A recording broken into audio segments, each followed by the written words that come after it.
Mirë se erdhe në botën ku askush nuk është i pafajshëm. Sekrete shqiptare, vendi ku rrëfimet më të thella, më të ndaluara dhe më të pathëna të shqiptarëve marrin zë. Na bëni subscribe për histori të ndryshme.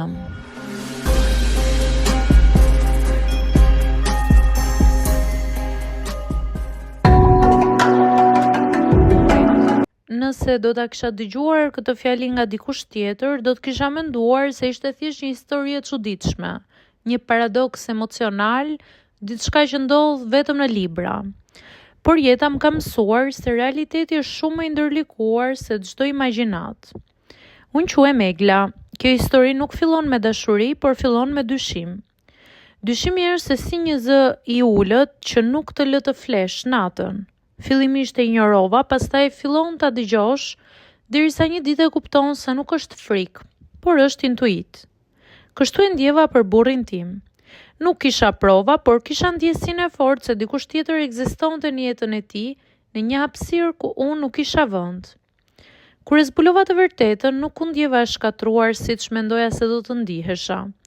U ndjeva empir, ishte një qetësi e rreme, ajo qetësi që vjen kur trupi yt përgatitet për një dhimbje më të madhe. E dija kush ishte ajo, dija emrin e saj, vendin ku punonte, dhe çuditërisht nuk ndjeva urrëtie. Ndjeva kurreshtje, një kurreshtje që më friksoi. Takimi ynë i parë ndodhi rastësisht, ose të paktën kështu më pëlqen ta quaj. Ajo ishte ulur në një kafene të vogël me një libër në dorë, e përqendruar sikur bota përreth të mos ekzistonte. Nuk dukej si armike, nuk dukej si dikush që po merrte diçka. Dukej njerëzore. Ula në një tavolinë pranë saj, nuk e di pse.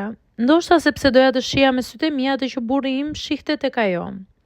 Ose ndoshta sepse kërkoja një përgjigje që ai nuk ma kishte dhënë akoma.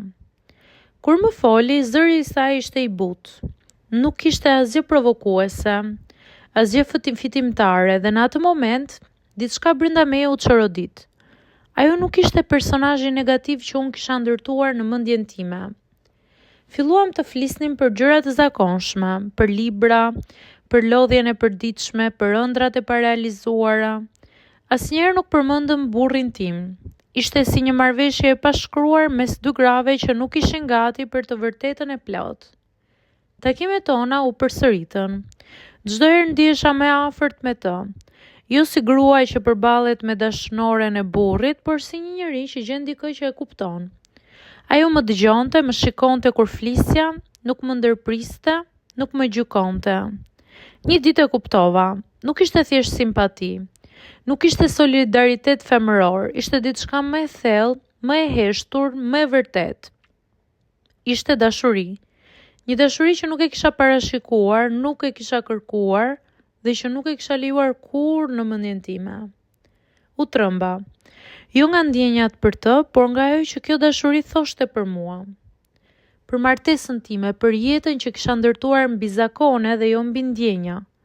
Kuptova se nuk kisha rënë në dashuri me të sepse ajo ishte tjetra, por sepse ajo ishte e sinqertë në mënyrën që burri im nuk ishte qenë kurrë.